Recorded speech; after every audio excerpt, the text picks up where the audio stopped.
Yo, what is good, YouTube? It is your boy Make America Lit, back with another NBA 2K24 video. And in today's video, I have another episode of Rare Builds for you guys. As you can see on your screen, in today's episode, we are going to be creating a finesse finisher. So let's just jump straight into the build. I made this build at the small forward position. Obviously, you can make it at any position you want, but I went with small forward. I went 6'6", 180 with a 7-foot wingspan. Now, you can play around with this as much as you like. Long wingspan, short wingspan is totally up to you. And then, of course, these are the attributes that I went with for our finesse finisher build. 81 close shot, a 94 drive and layup, an 83 drive and dunk, a 73 standing, and a 75 post control.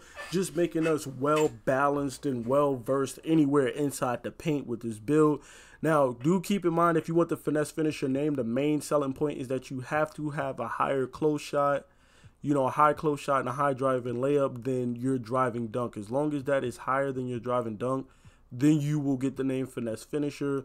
You can tweak it however you want, but me personally, since we're going to have a high layup, I went with a 94, so you can see we get all of these Hall of Fame badges, and this is just ridiculous. Hall of Fame Giant Slayer, Gold Slithery, Hall of Fame Acrobat, Hall of Fame Aerial, Bunny, Float Game, Pro Touch, Scooper, and Silver Whistle, along with Hall of Fame Spin Cycle and Two-Step. You have every single layup badge on Hall of Fame.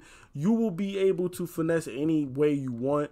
Now, me personally, I didn't play around too much with the strength, but you can, mess around with the strength, maybe take something away from your speed and acceleration to get you fearless finisher.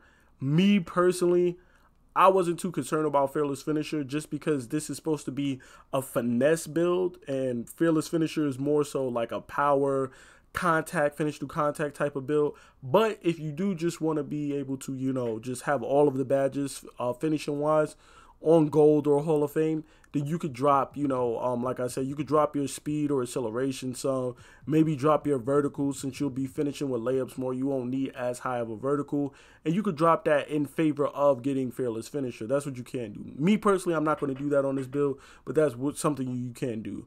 Moving on, we have a 76 mid-range. I didn't put a 3 on this build just because this is supposed to be like a finisher slashing type of build, so I didn't want to really lean on a 3-ball or have a 3-ball as a crutch.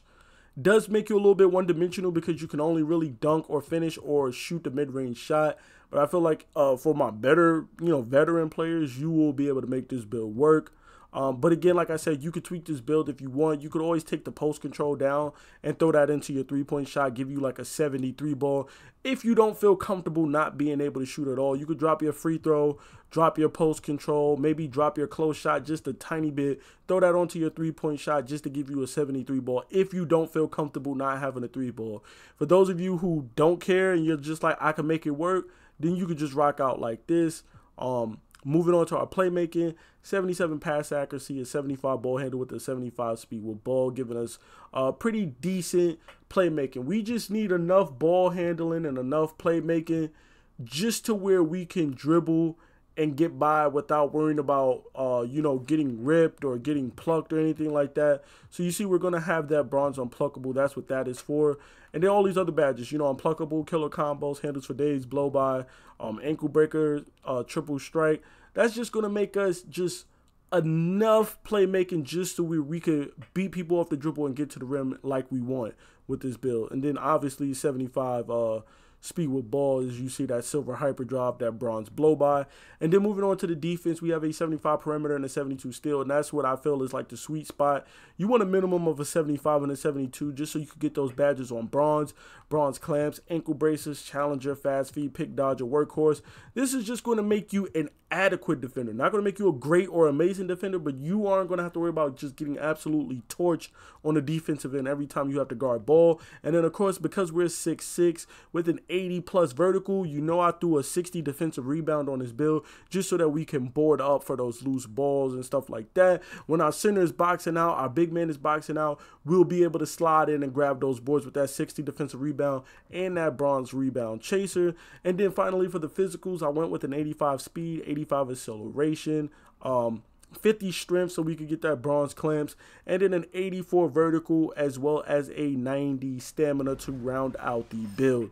And then, of course, you'll see these shades of before they show our build name. So our shades of is RJ Barrett, Bernard King, and Zach LaVine. And, of course, you'll see that we built a finesse finisher. So there you have it. This is my finesse finisher build for NBA 2K24. It's been your boy, Make America Lit. Please be sure to drop a like, comment, and subscribe for more NBA 2K content. And, of course, more rare builds like this. I'm out, guys. Peace.